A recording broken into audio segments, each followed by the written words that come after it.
تو حضرت اسرائیل علیہ السلام حاضر خدمت ہو گئے.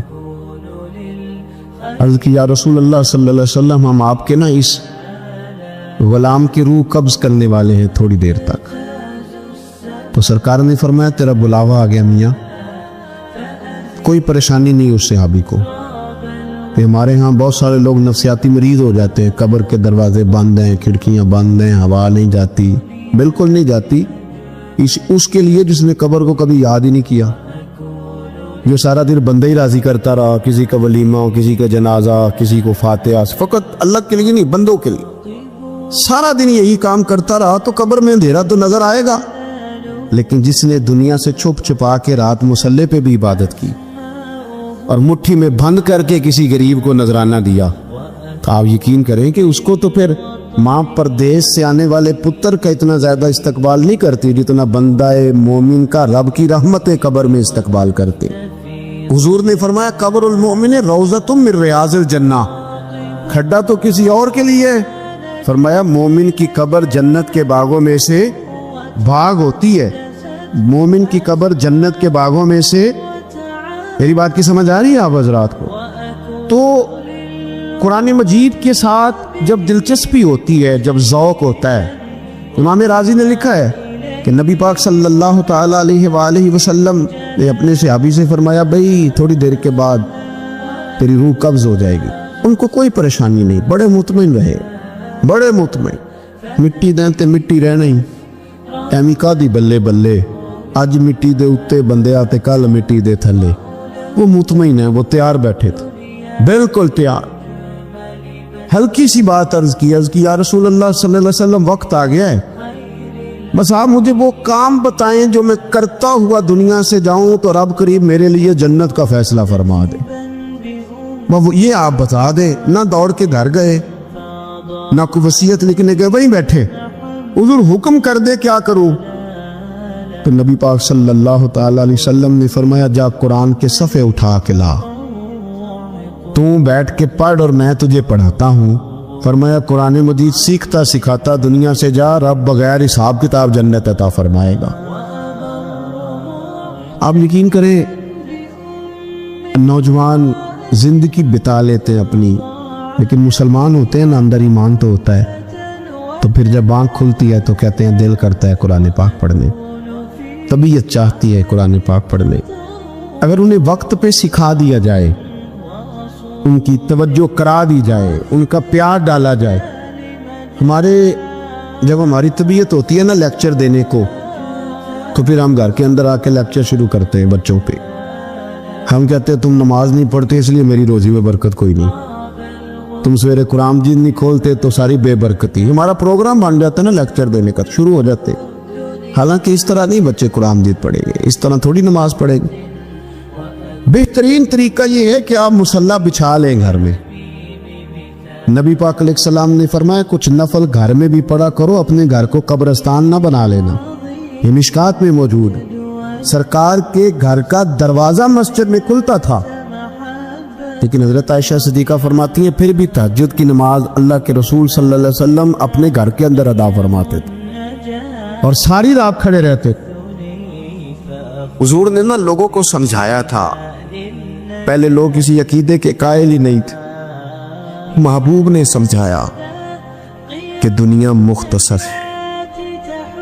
حضور نے بتایا کہ مرنے کے بعد ہمارے لیے جو قبر ہے اس کو صرف ایک پہلو نہ سمجھ لینا, وہ گڑھا بھی ہے دوزخ کا, لیکن وہ جنت کا باغ بھی ہے. نبی پاک نے لوگوں کو ایجوکیٹ کیا, تعلیم دی, سمجھایا کہ تم ایک نظریاتی زندگی گزارو, فقط یہ 50-60 سال کی کل زندگی نہیں, یہ تو تمہیں بھیجا گیا ہے کام کرنے کے لیے, کاشتکاری کرنے کے لیے. مرنے کے بعد تم نے اس کاشتکاری کا پھل کاٹا. تو اب یہ تعلیم اتنی راسخ ہو گئی لوگوں کے دلوں میں, اور صرف لوگوں کو نہیں سمجھایا. وہ ہمارے یہاں پیران اذان یہ کرتے, لوگوں کہتے ہیں فقیر ہو جاؤ, فقیر ہو جاؤ, فقیر ہو جاؤ. لوگ فقیر ہوتے جاتے ہیں اور پیر صاحب امیر ہوتے جاتے ہیں. وہ مالدار ہوتا جاتا ہے, لوگوں کو فقر کا سبق پڑھاتا جاتا. نبی پاک علیہ السلام نے لوگوں کو جب یہ کہا نا کہ زندگی چند روزہ ہے, تو یہ تعلیم لوگوں کو تو تھی, لیکن اپنا حال یہ تھا ایک وقت روٹی کھائی اور 3 دن وقت فاقہ کیا. محبوب نے چٹائی پر آرام فرمایا. حضور موٹے بان کی چارپائی پہ لیٹے, موٹے بانے پہ, اور یہ عمر فرماتے میں تبن سخت تھا, لیکن حضور کی کمر پر جب میں نے چارپائی کے نشان دیکھے تو میں رو پڑا. یا رسول اللہ, اللہ کے دشمن اتنی موج میں ہیں اور آپ تو. حضور نے ایک تو یہ ہے نا کہ آپ کی پیار میں کو رو رہا ہے تو بندہ کہے کوئی نہیں بس حالات ہے ایسے, نہ محبوب نے نظریہ بیان کیا. نظریہ فرمایا عمر تم پسند نہیں کرتے کہ وہ تھوڑی سی دنیا میں آسانی دیکھیں اور آخرت میں رسوا ہو جائیں, اور ہم دنیا میں تھوڑی سی مشکل دیکھیں اور آخرت کی ساری عزت اللہ ہمیں ہی عطا فرما دے.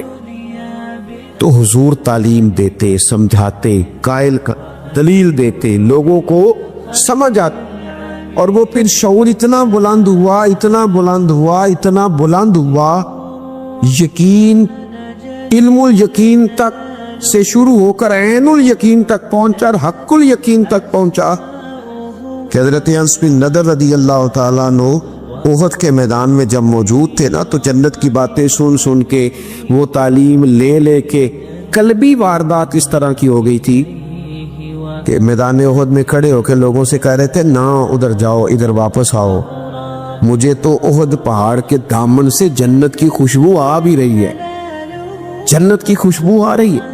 تو تعلیم کا کچھ نہ تھوڑا سا سیکھنے کا ماحول بنائے. ہمارے ہاں الجھنیں بہت زیادہ ہیں, ایک لمبی تعداد ہے لوگوں کی جو ہر وقت ذہنی کشمکش کا شکار رہتی, ایک تناؤ ہے, ایک الجھاؤ ہے. میں گزارش کرتا رہتا ہوں بزرگوں سے تو نہیں, جو دوست احباب ہیں علماء کی جماعت میں, کہتا ہوں کہ لوگوں کے جو مسائل ہیں اس پر گفتگو کی جائے, لوگوں کو ذہنی آسودگی کا موقع میسر آئے, انہیں پتہ چلے کہ یہ ہمارا اصل مسئلہ ہے. ہمارے جو وہ آپ دیکھیں نا, حسد بہت بڑا مسئلہ ہے, اس پر نبی پاک علیہ الصلوۃ والسلام کی درجنوں احادیث موجود ہے, اور اس کے ہر پہلو پر حضور نے ہمیں سبق دی. بغض پر, جھوٹ پر, بدی پر, خیانت پر, رزق حلال کے فضائل پر, محبت پر. یہ جو ہمارے مسائل ہیں, ہم اگر حضور سے سیکھ لیں, ایک جنگ بنی رہتی ہے گھروں میں, چوکوں میں, چوراہوں میں, آپس میں, دفتروں میں, کٹھے بیٹھنے والے لوگوں میں, حتیٰ کہ دینی ماحول میں بھی اگر چند لوگ مل کے کام کرتے ہیں تو وہاں بھی کچھ نہ کچھ آپس میں چیزیں دلوں میں موجود رہتی ہے. شرط یہ ہے کہ ہم حضور سے سیکھیں, کشادگی پیدا ہو, دل بڑے ہو. تو نبی پاک نے اپنے لیے بطور معلم کا لفظ اعزاز کے طور پر حضور نے بیان کیا. اور دوسرا, حضور نے فرمایا میں نا اخلاق عالیہ کی تکمیل کرنے دنیا میں آیا. ایک ہوتا ہے کوئی اچھی بات کرنا, بہت سارے لوگ اچھی باتیں کرتے ہیں, اور آج کل تو سارے لوگ یہ اچھی باتیں کرتے ہیں, پر مسئلہ صرف اتنا ہے کہ کرتے دوسروں کے لیے. اور جتنی اچھی باتیں ہو رہی ہیں وہ ساری اچھی باتیں دوسروں کے لیے. اگر وہ اچھی بات جو ہم کر رہے ہیں صرف وہ والی کریں نا جس پر ہم عمل کرتے, تو جو تبلیغ عمل سے ہوتی ہے وہ دیر پا ہوتی ہے, اس پہ غصہ. تو اللہ کے پیارے رسول صلی اللہ تعالی علیہ وسلم نے صرف اچھی بات نہیں کی, آپ توجہ کریں گے میری بات پر. حضور نے صرف ایسا نہیں کہ ایک اچھی بات محبوب نے کر دی, حضور نے وہ والی اچھی بات کی ہے کہ اس سے زیادہ اچھی بات ہو سکتی نہیں. اعلیٰ حضرت کہتے ہیں سارے اچھوں سے اچھا سمجھیے جسے ہے, اس اچھے سے اچھا ہمارا ہے. ایک ہوتا ہے روٹین میں کوئی خیر کی بات کرنا, اور ایک ایسی بات کر دینا کہ پھر گنجائش باقی نہ رہے. نبی کریم علیہ السلام نے وہ خیر کی باتیں کی ہیں کہ مزید پھر گنجائش ہے. کہ جو ہمارے یہاں مصیبت بن گئی ہے نا کہ ہم نے وہاں سے بھی سیکھنا ہے دانش, وہ ہمارے اسکولوں کالجوں کی دیواروں پر انگریزوں کے قول بھی لکھ دیے. تو میں کہتا ہوں کیا احادیث ساری یاد ہو گئی تھی بچوں کو, قرآن مجید کی آیات یاد ہو گئی تھی, اور کیا کوئی ایسی بات تھی جو حضور نے بیان نہ کی ہو جو آپ کو ادھر ادھر جانا پڑا؟ اللہ کے پیارے رسول صلی اللہ تعالی علیہ وسلم نے تکمیل کر دی اخلاق عالیہ, بلندی اخلاق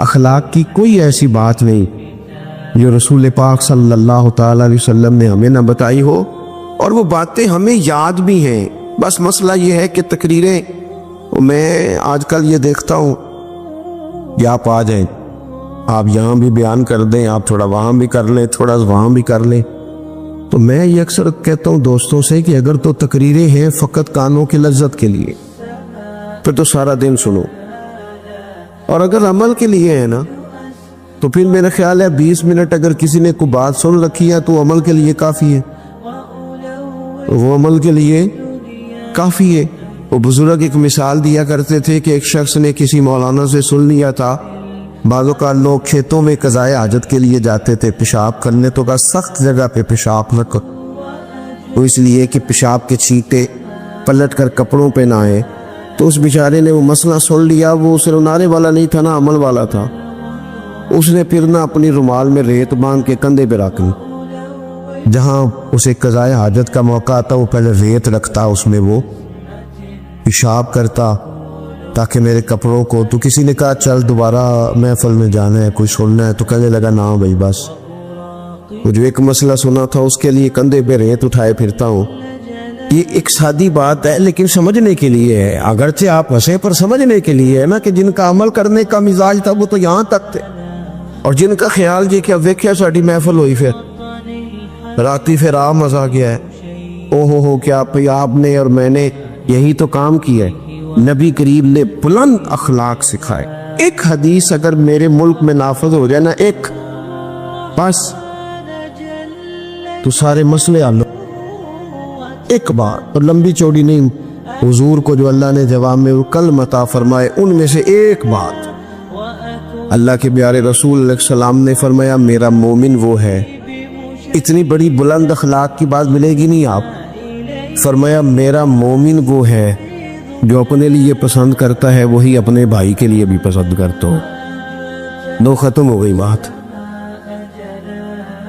آج کے بعد زندگی میں یہ ایک بات طاری کر لو، ایک صرف، کہ جو اپنے لیے پسند کرنا ہے وہی اپنے، کوئی ملاوٹ ہوگی، کوئی آدمی غلط چیز بیچے گا، کوئی غلط چیز بنائے گا، کوئی خرابی پیدا ہوگی، کیوں کہ اس نے نا، میں دکان پہ ایک دفعہ کپڑے خریدنے کے لیے بیٹھا تھا تو ایک صاحب کہنے لگے پیر صاحب یہ لے لے آتے، میں بھی پایا ہے، میں کیا سارے نو یو دیا کر جڑا آپ پالا ہے۔ دیکھو نا یہ کیا بات ہوئی، آپ کو پہچان ہے نا کہ یہ کپڑا ٹھیک ہے تو آپ باقیوں کو خرید، آپ مارکیٹ سے لے کے ہی وہی آئیں گا جو آپ سمجھتے ہیں کہ یہ لوگوں کے لیے، کیوں ہم اس طرح کا کام کر، کیوں نہیں ہم سمجھتے کہ یہ غیر نہیں ہے، یہ ہمارے اپنے لوگ ہیں۔ یہ کیسے ہو سکتا ہے کہ کسی کے بچوں کو آپ ملاوٹ والی چیز کھلائیں اور بیماریاں آپ کے گھر نہ آئیں؟ داتا گانجی بخش علی اجمیری رحمت اللہ تعالی علیہ آپ فرماتے ہیں کہ حضرت جنید بغدادی کا مرید تھا، 4 دن پیر صاحب کے پاس آیا تو بعد میں خود پیر بن گیا، خود پیر بن گیا۔ وہ حضرت صاحب رحمت اللہ تعالی نے دیکھا آ نہیں رہا، مرید اولاد ہوتے ہیں، ان سے پیار ہوتا ہے، ان کو اہمیت دی جاتی ہے، اور بعض اوقات غلط فہمی کا شکار بھی ہو جاتے ہیں، اہمیت دی گئی یار نظر نہیں آ رہا، آپ نے سوچا شاید بیمار ہو گیا ہے، حضرت جنید بغدادی خود گھر تشریف لے گئے۔ حضرت جنید بغدادی جن کا ولیوں میں اس طرح مقام ہے جس طرح حضرت جبریل امین کا فرشتوں میں مقام ہے، اتنا بڑا، چل کے گھر گئے اور جا کے کہا السلام علیکم، کہتا جی وعلیکم السلام، تو آتا کیوں نہیں؟ کہتا مجھے باپ کی ضرورت ہی نہیں، میں اب خود بڑا پرہیزگار ہوں، مجھے کیا ضرورت ہے میں کسی کو اپنا بڑا مانوں، میں خود بڑا پرہیزگار ہوں۔ فرمایا ہوا کیا؟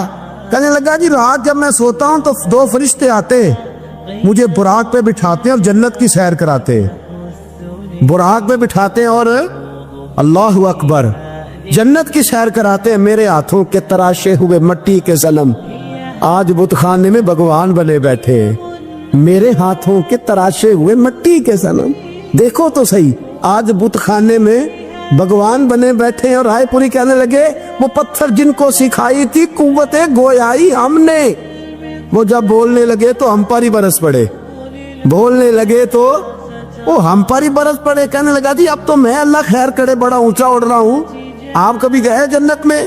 آپ مسکرا پڑے. فرمانے لگے بیلیا آج جب جنت میں جائے تو ذرا لا حول ولا قوت بھی پڑھ لینا. آج جب جنت میں جائے تو ذرا وہ بھی. وہ کہنے لگا چلو ٹھیک ہے پڑھ لوں گا. اٹھ کے ملا بھی نہیں, حضرت واپس آ گئے. رات کو خواب آئی, جنت میں جانے لگا تو خیال آیا جناب جنید بغدادی نے کہا تھا پڑھ ہی لوں. پڑھنے لگا لا حول ولا قوت الا باللہ. آنکھ کھلی تو روڑی کے ڈھیر پہ بیٹھا تھا. روڑی کے ڈھیر پہ بیٹھا تھا. وہ جو بھاگ رہے تھے ان سے پوچھنے لگا مجھے کہاں چھوڑ کے جا رہے ہو خواب میں؟ تو کہنے لگے شیطان کے مختلف روپ تھے, تو اصل میں حضرت جنید کے پاس زیادہ آنے جانے لگا تھا تو اللہ کے قریب ہونے لگا تھا, تو ہم نے چکر چلا کے تجھے وہاں سے روکا, تو بیوقوف ہے سمجھ نہیں آئی. اب رونے لگا جاؤں تو کس منہ سے جاؤں, حاضری دوں تو کس منہ سے دوں, اب میں کیسے جاؤں اس کی بارگاہ ناز تک, کس طرح حاضری دوں؟ گرا جو ان کی نگاہ سے وہ سنبھل نہیں سکتا. لیکن جیسے ہی دروازے سے اندر داخل ہوا حضرت جنید نے آنکھ اٹھائی اور مسکرائے. فرمایا میں نے تجھے پہلے ہی کہا تھا کہ لاہور تو پڑھ لینا. فرمایا آ جا, اللہ والوں کے دروازے بند نہیں ہوا کرتے. میرے گاؤں کا ایک موچی ہے, جوتے گانٹتا ہے. اس شخص نے 4 بیٹیاں بیائی ہیں جوتے گانٹے. اور میرے ابا جی بتایا کرتے تھے کہ جن دنوں نا ڈھیلا چونی جوتا گانٹنے, اب تو جوتے کوئی گنڈواتا ہی نہیں, اب تو گانٹنے کا رواج نہیں, اب تو بچے نہیں لیتے. تو جوتا گانٹنے کے لیے جب اس کو دیتے تھے تو چونی اگر اس کی ہوتی تھی نا تو اس کو کہتے تھے نا روپیہ تو رکھ لے. تو کہتا کیوں رکھوں جی, میری چونی ہے تو میں نے چونی لینی ہے. اور ناراض ہو جاتا تھا. 4 بیٹیوں کی شادی کی ہے اس نے, پھر اللہ نے اسے عمرہ بھی کرایا, اور آج بھی وہیں بیٹھا ہے. تو میں جب گاؤں جاتا تو میں کہتا ہوں چاچا میں تیرے ساتھ تصویر کھنچوانی ہے. تو مجھے کہتے پتر میرا تو منہ بھی نہیں تو گیا میرے ساتھ فوٹو. تو میں کہتا ہوں یار تو ایک انسان ہے. نہیں, حضرت معاویہ بن حکم رضی اللہ تعالیٰ عنہ کہتے ہیں میں نے حضور کی مسجد شریف میں نماز پڑھی تو ایک شخص کو نا چھینک آئی, یہ بھی بخاری مسلم میں موجود. تو میں نے نماز میں کہہ دیا یرحمک اللہ, یہ چھینک آنے کا جواب ہوتا ہے. میں نے یہ نماز میں کہہ دیا. تب بہت سارے لوگ مجھے گھورنے لگ گئے, کچھ نے اپنے ہاتھ بھی مارے زانو پر کی, یہ کیا کر رہے ہو, نماز میں بول رہے ہو. فرماتے ہیں نماز مکمل ہوئی اور یہ لفظ ہے حضرت معاویہ بن حکم رضی اللہ تعالیٰ عنہ کے, فرمانے لگے قسم اللہ کی میں نے حضور سے بہتر سمجھانے والا نہ پہلے کبھی دیکھا ہے نہ بعد میں کبھی دیکھا. فرماتے ہیں نہ حضور نے مجھے مارا نہ ڈانٹا, بلکہ جس طرح ایک بچے کو گویا ٹریٹ کیا جاتا ہے, سمجھایا جاتا ہے. حضور فرمانے لگے اللہ کے بندے نماز میں کوئی اور بات نہیں کرنی چاہیے, صرف اللہ کی تسبیح پڑھنی چاہیے, اس کے اسماء کا ذکر کرنا چاہیے یا قرآن پاک پڑھنا چاہیے. نماز میں کوئی اور کلام کرنے کی اجازت نہیں ہے. ہمارے ہاں لوگ دینی مسئلہ سمجھاتے ہیں تو اتنا ان کے مزاج میں تلخی ہوتی ہے بعض اوقات, اللہ ماشاءاللہ. کچھ لوگوں کی طبیعت اتنی کرخت ہوتی ہے, بچہ نماز پڑھ رہا ہے اور حاجی صاحب اس کے ساتھ کھڑے نماز پڑھ رہے ہیں, لیکن وہ اس کو کھڑا کر رہے ہیں تو یوں کندھے سے ہلا کے تینوں آج تک نہیں پتا نماز ہے کہ یا دین سکھا رہے. یہ اخلاقی رویہ دین سکھانے کا, یہ لب و لہجہ دین سکھانے کا, قطعاً ایسا کوئی کام نہ کریں. میں تو یہ مدارس کے اساتذہ سے بھی کہتا رہتا ہوں, میں کہتا ہوں نبی پاک نے کبھی کسی کو نہیں مارا. آپ بچوں کو ڈانٹے کریں کچھ, لیکن وہ رویہ آپ اختیار نہ کریں جس کی دین اجازت نہیں دیتا. تو اخلاقیات میں ان چیزوں کا ضرور خیال کریں. ایک روایت اور عرض کر دوں آپ کو. حضرت جابر بن عبداللہ رضی اللہ تعالیٰ عنہ فرماتے ہیں میرے والد احد میں شہید ہو گئے تھے. میرے ذمہ بہنوں کا بوجھ بھی تھا اور قرضہ بھی تھا. اللہ کے محبوب علیہ السلام نے مختلف طریقوں سے مختلف انداز میں میرے اوپر کرم نوازیاں فرماتے. نوازنے کا طریقہ, آپ نہ کسی کو نوازیں بہانے بہانے سے. میں نے بعض بزرگوں کو دیکھا ہے کسی بچے کو ادارے میں خانقاہ میں کمزور دیکھتے, اس ریلا بھی نہیں ہے, اسے کہتے چل پتر نہ سنا, اور نہ سنا رہا ہے تو اسے نذرانہ دے رہے, چل بیٹے تلاوت سکھ سنا, چل تقریر سنا, کسی بھی طریقے سے اس کو تسلی ہو رہی. اور اس طرح کا رویہ نہ اپنایا جائے کہ وہ مانگنے والا بن جائے. یہ اخلاقی بلندی ہوتی ہے آپ کی کہ آپ کسی شخص کو بہانوں سے نوازیں. اس طرح کا ماحول نہ بنائیں کہ آپ اسے کہیں کہ چونکہ تو کمزور ہے، غریب ہے، فقیر ہے، لہذا تجھے دے رہا ہوں۔ حضرت جابر ابن عبداللہ فرماتے ہیں، اور یہ بھی آپ کو مسلم شریف میں ملے گا، فرماتے ہیں کہ جنگ میں میں حضور کے ساتھ تھا، میرا اونٹ بڑا کمزور ہو گیا، بیمار ہو گیا، چل نہیں رہا تھا۔ حضور میرے قریب آئے اور پیچھے آ کے فرمانے لگے اسے بھگاتا کیوں نہیں؟ میں نے کہا حضور بیمار ہے، کیسے بھگاؤں؟ تو نبی پاک نے نا اونٹ کو ایک درہ لگایا اور گویا پیغمبر اعظم نے حکم دیا، نبی رحمت نے، نبی اکرم نے حکم دیا، فرمایا اونٹ بھاگتا کیوں نہیں؟ وہ جو سب سے پیچھے تھا وہ سب سے آگے نکل گیا۔ واہ کیا جود و کرم ہے شہ بطحا تیرا، اور نہیں سنتا ہی نہیں مانگنے والا تیرا۔ سرکار نے حکم دیا، وہ اونٹ سب سے آگے نکل گیا۔ اب حضور گھوڑا دوڑا کے آگے آئے، فرمانے لگے جابر یہ اونٹ میرے ہاتھ بیچ نہیں دیتا، وہ بیمار تھا، حضور کے حکم سے بھاگا ہے، فرمایا بیچ نہیں دیتا۔ کہا نہیں یا رسول اللہ آپ ویسے ہی رکھ لیں، فرمایا نہیں میں پیسے دوں گا۔ یا رسول اللہ آپ کا یہ ہے، فرمایا نہیں آپ قیمت بتائیں۔ حضور ٹھیک ہے اتنے کا اونٹ ہے، میں مدینہ طیبہ جا کے آپ کی خدمت میں پیش کر دوں گا۔ حضرت جابر ابن عبداللہ فرماتے ہیں حضور نے مجھ سے اونٹ خریدا، مدینہ طیبہ پہنچ کر نبی پاک صلی اللہ تعالی علیہ وسلم نے سیدنا بلال حبشی سے فرمایا جابر کو اونٹ کی قیمت بھی دے دو اور کچھ پیسے زیادہ بھی دے دو۔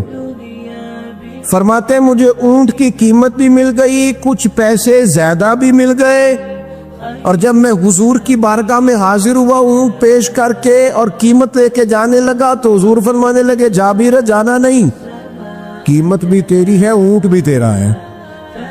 نبی پاک نے وہ اونٹ بھی تحفے میں مجھے واپس دے دیا۔ یہ اخلاقی رویے کی بلندی کہ کسی شخص کی غربت میں اسے نوازنا، لیکن اس طرح کا نوازنا کہ اسے محسوس نہ ہو۔